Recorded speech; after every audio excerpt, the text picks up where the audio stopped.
I have to say, I was cheering when I saw this yesterday in the news. Nadine Dorries coming out very strongly on this, but I wonder why it's taken so long. Yeah, it is baffling to me, to be honest, but I agree. I'm really pleased that she's having this meeting. I'm really pleased she's taking a tough line. You know, she's the cabinet minister who covers sport. There are two things I would really like to see from her meeting tomorrow with the sport NGBs. One is I would like her to say, you know, you must defend women's sport being for females only. She said she will do this, and that's great. The Sports Council's report last September was an excellent, thorough report, made clear that you can have fairness for females or male inclusion in the female category, not both. Yeah. They then gave governing bodies a choice. And that, you know, that's why we've got into this ridiculous situation. So I hope she will say to them, yes, there is a choice, and you must choose fairness for females. Yeah, and that's it. Where there is that clash, you know, if you have to pick a side, you choose fairness. Yeah, I mean, some NGBs seem to, I gather, are... You say NGBs, that's... What is Sorry, national governing bodies. Right, okay, yeah. So all the bodies which govern sport in the UK domestically, some are leaning towards fairness for females, but I think they're scared of litigation. Yeah. Others are sort of, you know, dilly-dallying. Others are going for inclusion of males. Well, they basically went for the easy ride. The people who were shouting the loudest about this were trans activists and Stonewall and the others. So you go for the easy hit and you talk about inclusion. And it was only, I mean, we saw this with the weightlifting at the Olympics last summer, and then we've seen it with, you know, Leah Thomas swimming in the American, you know, college competitions in America.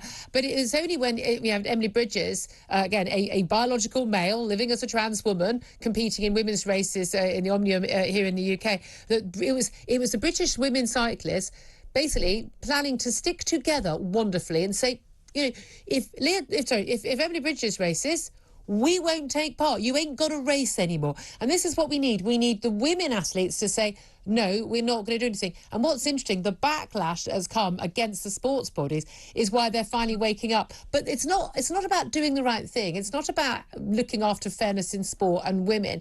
It's just about, who are we most scared of this week? Well, yeah, there is an element of that, but they need to find some courage and stand up for fairness for females. I agree with you that it was the elite females who were to be racing Emily Bridges, you know, threatening a boycott, which brought this to a head. But female athletes should not have to do this. It is the job of the governing bodies to provide fair sport. The job of athletes is to train and compete. And then sadly, female athletes now are having to get into this because the officials and the governing bodies have totally failed them. But also, you know, it was Dame Laura Kenny and the other elite female cyclists which brought everybody's attention to this. But this, males competing in the female category at grassroots level, is happening all the time now in the UK. Whenever I tweet about this, the amount of people who come back, first of all, they just shout transphobe at you when you've not said anything transphobic whatsoever, and I don't feel anything transphobic. I just want women's and girls' rights to be stood up for. But also, they will say, look, this isn't even happening. It's not an issue. There aren't a load of men who are competing. That's complete nonsense. Yeah, go and read the Fair Play for Women website. There are many examples on there of grassroots female athletes being excluded and self-excluding from sport in the UK right now. And let's remember that elite athletes are a tiny number of the entire sporting population. Yeah. 99% of sport in the UK is grassroots, recreational level.